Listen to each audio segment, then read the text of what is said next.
ছেলেটা ভেলভেলেটা, এই ছেলেটা ভেলভেলেটা। আর কতক্ষণ ওয়েট করবো আমরা?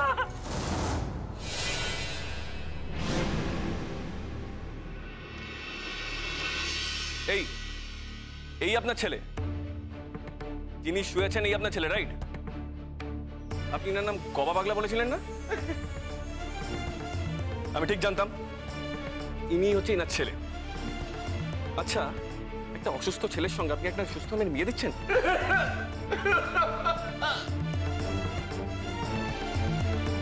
ছি ছি ছি, আরে আপনারা তো ঠক, আপনারা তো প্রতারক। যা বলবার বলো বাবা, যা বলবার এখন বলো।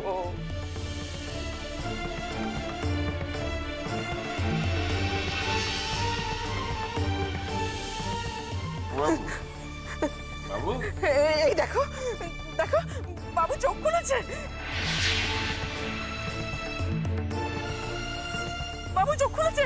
বাবা, বাবা, বাবা, এই তো চোখ খুলেছে। বাবা, কি হলো বাবু?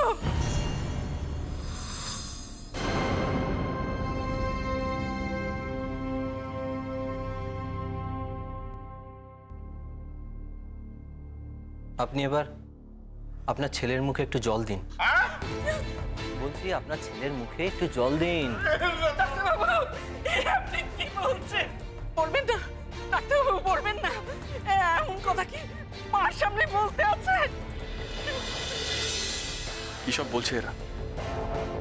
মুখে তো শেষ সময় জল দেয়, তাহলে কি এর? ডাক্তারবাবু বলছেন একটু জল দাও, আমার বাবার মুখে একটু জল দাও। বাবু জলটা খা বাবু।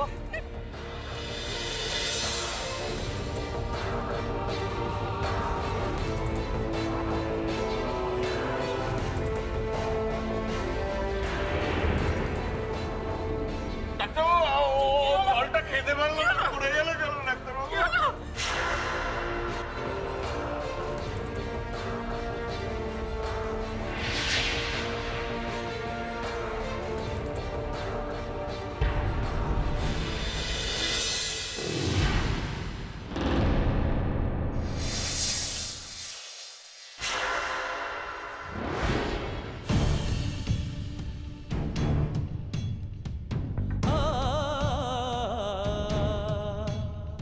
আপনার ছেলেকে একটু শান্তিতে ঘুমোতে দিন।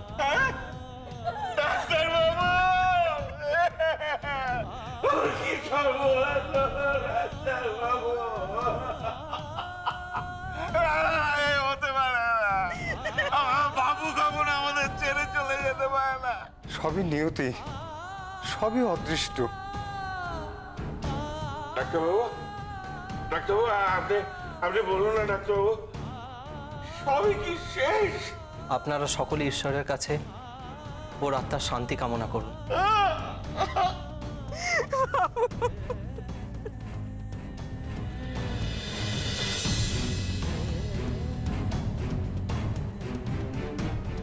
ইচ্ছে করে সব জেনে শুনে আপনি নিজের ছেলের জীবনটা শেষ করে দিলেন। যদিও আপনার খুব দুঃখের সময়, কিন্তু এই কথাটা বলতে আমি বাধ্য হচ্ছি। আপনি একটা মেয়ের জীবনটা শেষ করার আগে দুবার ভাবলেন না? একটা মেয়ের জীবন শেষ করে দিলেন আপনি। কত বড় ক্ষতি করলেন একটা মেয়ের, ভেবে দেখুন তো আপনারা। হ্যাঁ, এখন এখন এভাবে কথা বলো না বাবা। উনি সন্তানহারা হয়েছেন, ওনার মনের অবস্থাটা একবার ভাবো। চুপ করবেন আপনি। আপনি হলেন মেন কালপিট। সবকিছু জেনে শুনে আপনি সব করিয়েছেন। কিসের জন্য? হ্যাঁ, কিসের জন্য? কিসের লোভ আপনারা তো? হ্যাঁ, টাকা। আরে টাকা যদি চাইতে হতো আমাদের কাছে চাইতেন, আমরা দিয়ে দিতাম। আপনি জেনে শুনে একটা মেয়ের জীবনে ছিনে ফেনে খেললেন। ছি, আমাদের আর কিছু বলো না বাবা, মোড়াকে আর মেরো না। মোড়াকে মেরে কি লাভ হতে পারো? আমাদের আর কিছু বলো না, আমাদের পথের প্রায় চিত্ত করতে না। আমি আমি তোমার কাছে ক্ষমা চাইছি বাবা, আমি ক্ষমা চাইছি। খালেদ চাচা, খালেদ চাচা, আপনি তো আমার সঙ্গে এসেছেন, যাবেন তো? চলো। বাবু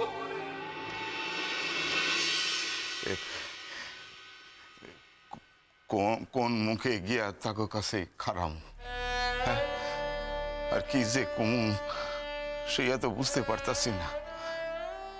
হায় আল্লাহ, আর মাইয়াটার কপাল দেখো, সারাটা জীবন মামা মামির ওই লাঠি জ্যাঠা খাইলো, আর এখন ভাবলাম যে শ্বশুর বাড়ি যাইয়া একটু সুখের মুখ দেখবো। হ্যাঁ, ও এর কপালে নাই। আচ্ছা, মাইয়াটার মুখের দিকে তাকামো কেমন কইরা গো? হ্যাঁ, কেমন কইরা? বাড়িতে চলুন, অ্যাটলিস্ট গিয়ে খবরটা তো দিতে হবে। ও দেখো, এই লগ্নে যদি কেউ ওরে বিয়া করে, কিন্তু তা কি হইব? আসলে মাইয়াটার পুরা কপাল, পুরা কপাল গো। এই পুরা কপাল মাইয়াটা কোথায় যাইব, কি করবো তো ভাইবা পাইতেছি না গো। চলো চলো আগাই। বাবু রে, কি হলো বাবা? বলছিস না কেন?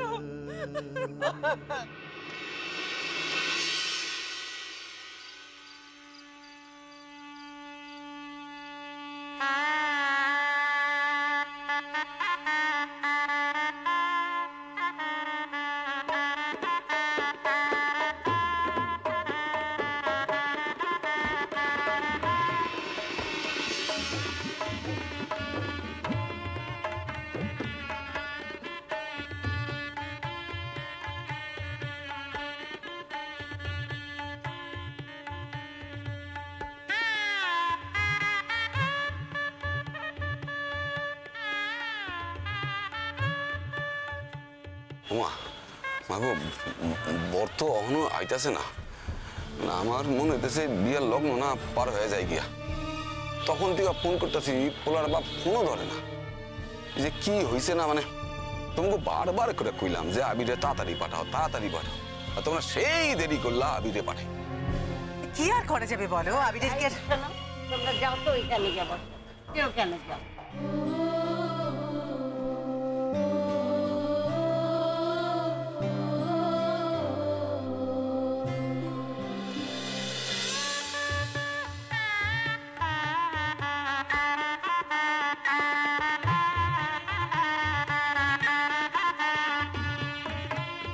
আবিরের কে একটা কাজ বলো, বর কোনে দুজনকেই তো আবিরকে সামলাতে হচ্ছে না। তুমি কি বলতে চাইছো বৌমা? আমি তো কিছুই বুঝতে পারছি না। বলছিলাম কি রাঙা খুড়িমা, আসল কথাখানা হলো এই যে আমার চোখে না আবার অনেক কিছুই পড়ে যায়। না না, আপনাদেরও পড়ে, কিন্তু আপনারা সেগুলো ধরেন না। এই বাড়িতে এখন এত মানুষ, এত আত্মীয় স্বজন লোকজন, আমি আর এসব নিয়ে এখন কোনো আলোচনা করতে চাইছি না। যা দেখেছি, যা হচ্ছে, যাকে থাক, এখন ছেড়ে দিন। কি দেখছো? কি কর তুমি? আমি তো কিছু বুঝতে পারতাছি না। তোমাদের না বুঝলেও চলে, তাই তোমরা বোঝো না, চোখে কানে তুলো দিয়ে রাখো, কিন্তু আমার তো না বুঝলে চলে না গো। কি কথা কইতেছো বৌমা? এ কি কথা কইতেছো? কাল বাদে পরশু এরা চলে যাব, তাকে তুমি এতগুলো কথা শোনাইতেছো? ঠিক। আরে বাবা, যে মানুষটা এত করলো তাকে তুমি কথা শোনাও না? এ তো ভালো কথা নয়। তুমি এখনই কথাটা না শুনলেই কি হইতো না? শোনো বৌমা, আমি কিন্তু বিশ্বাস করি না যে তুমি এমন কিছু দেখেছো যেটা তোমার গর্হিত মনে হয়েছে। আমি আমার নাতিকে সেভাবে মানুষই করিনি। ও রাঙা খুড়িমা, বললাম না যে এখন বাড়িতে অনেক লোকজন, অনেক আত্মীয় স্বজন, আমি এই সমস্ত কথা আলোচনা করতে চাইছি না। দেখুন, আমরা গাঁগঞ্জ জায়গা তো, এখানে নিন্দে হলে তো আমাদেরই হবে বলুন। আপনারা শহরের মানুষ, শহর থেকে এসেছেন, আবার শহরে ফিরে যাবেন। এই সমস্ত কথা যদি একবার শালুকের ওই শ্বশুর বাড়িতে গিয়ে ওঠে, তাহলে তো শালুকের কপালে আর বরের ঘর জুটবে না। তাই বলছিলাম আর কি দেখেছো তুমি?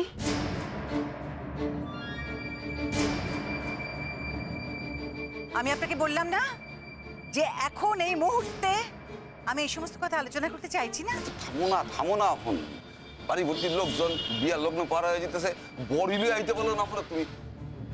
আচ্ছা ওই আবিরের কাছে তো মোবাইল ফোন আছে, তুই একবার ফোন করে দেখ না দেরি হইতেছে কেন। কি কমা করি নাই নাকি? তখন থেকে ফোন করতেছি, ফোন ধরলে তো, ফোন ধরতেছেই না।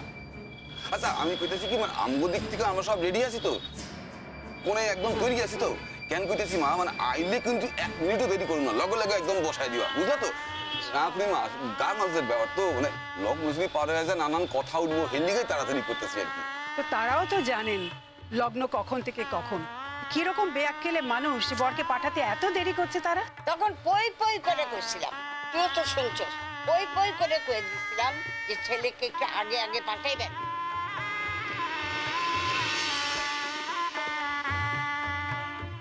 এই বর এসছে, বর এসছে। এই ওই তো বরে গাড়ি আমাদের চল, বর এসে গেছে।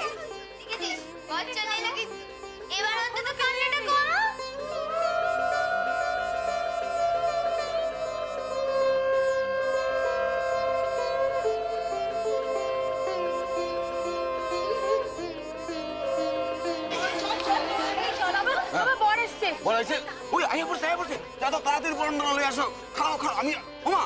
আমি বরণ করতে দেরি হবে নাকি? আমি যাইতেছি, তুমি আসো। সবকিছু রেডি আছে মা, আমি এক্ষুনি যাবো আর এক্ষুনি আসবো।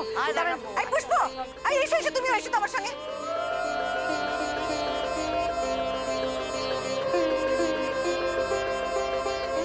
কাঁদিস না শালু। শালু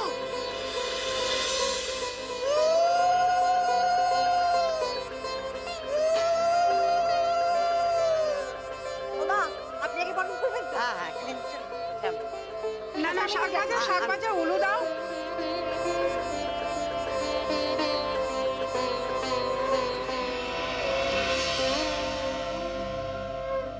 কি হলো আবির, এত দেরি করলা যে?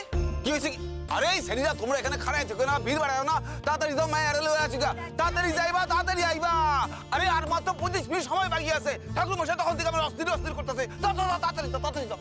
আর কিন্তু 25 মিনিট পরে মেয়ে লগ্নভ্রষ্ট হয়ে যাবে।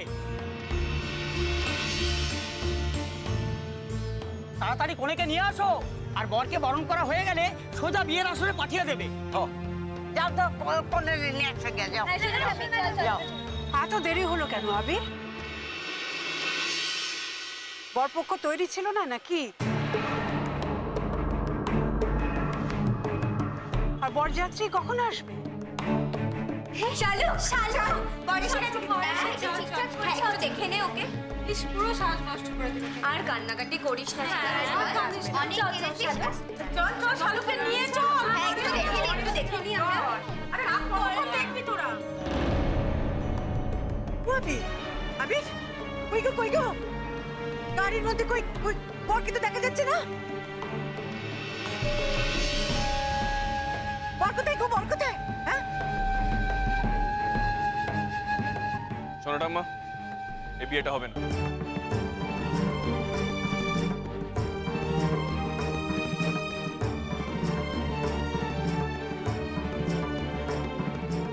বিয়ে হইব না মানে?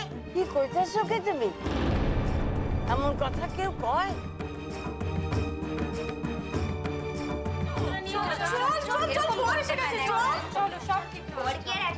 অপেক্ষা করবে না? আরে কি দেখছিস ঘুরে ঘুরে? এত সুন্দর বউ পাচ্ছে, অপেক্ষা করবে না মানে? আবির, এই সমস্ত কথা বলার সাহস তুমি পেলে কোত্থেকে? আপনারা তো প্রতারক। আপনারা জেনে শুনে আমাদেরকে কিছু জানান। সত্যি কথা জানিয়েছেন আমাদের কাউকে? আর একটু দেরি হলে শালুকে জীবনটা নষ্ট হয়ে যেত। তুমি কি বলছো আবির?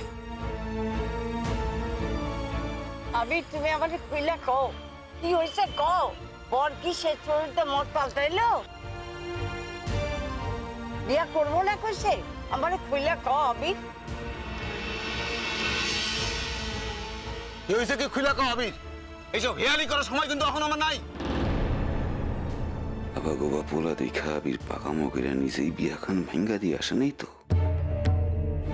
যদি ওর একদিন কি আমারই একদিন, আমার সকল পরিকল্পনা যদি এইভাবে ব্যস্ত হয়ে যায়, তাহলে আমি ওরে ছাড়ুম না, কিছুতেই ছাড়ুম না। বলো না। শোনো আবির, আবির, এখানে চুপ করে থাকার জন্য তুমি আসোনি। হ্যাঁ, তুমি কি ওখানে গিয়ে কোনো গন্ডগোল বাঁধিয়ে এসেছো? জান, এই লোকটা শালুকের মামা। শালুকের বিয়ে ঠিক করেছিল একটা অসুস্থ ছেলের সঙ্গে।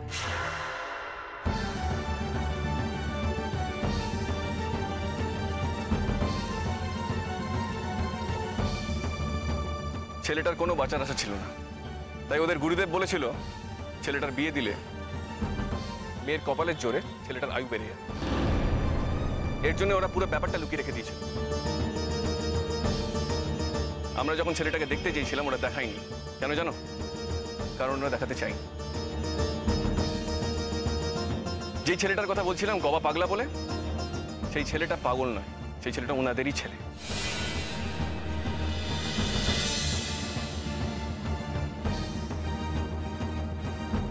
তোমায় কইছে এই পোলা ক্রুড়ো গাবো আর কিছু না? আমি কি দেখি নাই নাকি পোলারে? আপনি বসার জন্য সবকিছু করতে পারেন, তাই না? আমার তো মনে হয় ছেলেটার বাবা আপনাকে অলরেডি টাকা দিয়ে দিয়েছে, মোটা অঙ্কের টাকা। বা বিয়ের পরে দেবে। কিছু টাকার জন্য আপনি নিজের মা মরা ভাগ্নিকে ফাঁসিয়ে দিচ্ছিলেন। ছি ছি ছি, কি মামা আপনি? হ্যাঁ, এই আবির, আবির, একদম তুমি এত আজেবাজে কথা বলো না, আমি বলে দিলাম কিন্তু। হ্যাঁ, আচ্ছা শোনো বাবা, অতিথি আছো, অতিথি থাকো না বাবা, অতিথির মতো করেই থাকো না। আমাদের সংসারের সমস্ত ব্যাপারে কেন মাথা গলাতে যাচ্ছ গো? হ্যাঁ, বেশি বাড়াবাড়ি করো না, আমাদের সংসারের ভেতরের ব্যাপারে একদম কথা বলতে যেও না কিন্তু। বলি তোমরা কি মেয়েটার দায়িত্ব নেবে নাকি? এত বড় বড় কথা বলছো। এই পোলা নিশ্চয়ই পাকা মুখে এই মাইয়াটা বিয়ে ভাঙে আইছে। আবির, আমাকে খুলে বলো তো কি হয়েছে, সবকিছু খুলে বলো। এটা কিন্তু ছেলে খেলা নয় আবির, আমার কথার উত্তর দাও, বলো কি হয়েছে বলো। আমাকে কিছু করতে হয়নি জান। সুপ্রিম পাওয়ার বলে যদি কিছু থাকে তাহলে সেই সব কিছু করেছে, আমি কিছু করি। এই তুমি এইসব কথা কি কইতাছ? হ্যাঁ, এই যে হাবি যাবি কথার কোনো কাম নাই। নিশ্চয়ই পোলার বাপরে অপমান করছো। এই বিয়া যদি ভাঙ্গা যায় না, তাইলে কিন্তু তোমার আমি রক্ষা রাখুন না কয়ে দিলাম। টাঙ্গা খুঁড়িমা দুটা পয়সা দিবেন দেখা তুমি ওই মাইয়াটা নিয়ে জীবনটা সিনেমা নিয়ে খেলবা, তা কিন্তু আমি হয়তো দেবো না। অনেকক্ষণ ধরে কথা বলছেন। মেয়েটাকে নিয়ে ছিনিমিনি কে খেলেছে, আমরা না আপনারা? যদি তাই হয় তাহলে বিয়ের রাত্রে ছেলে শরীর খারাপ হলো কেন? আর এমনই শরীর খারাপ হলো যে ছেলেটার জীবনটার বাঁচানো গেল না।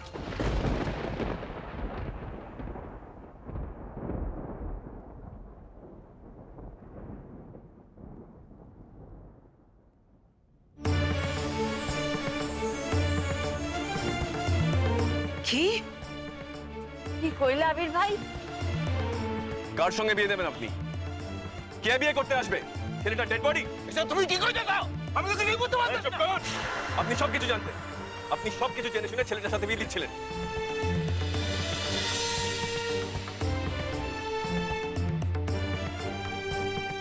মানে ও মানে তুই শেষ পর্যন্ত এমন কাজ করতে পারলি?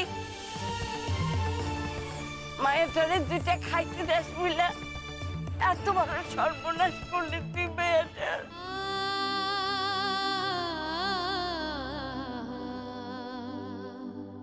এই মায়ের ধরে কোনোদিন বিয়ে হইব না রে।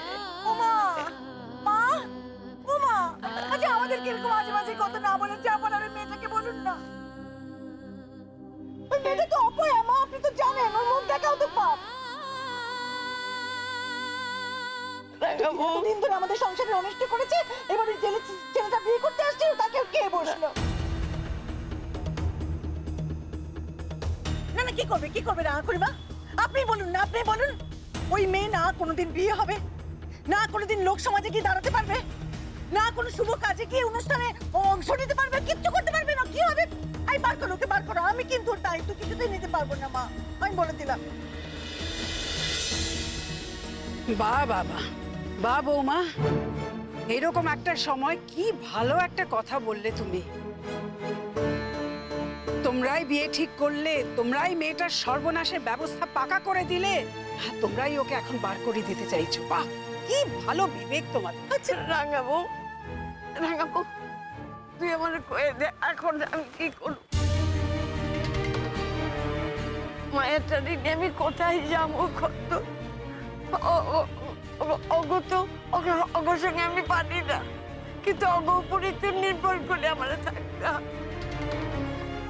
আমি কই যাবো? কয়ে দে, কই যাবো আমি?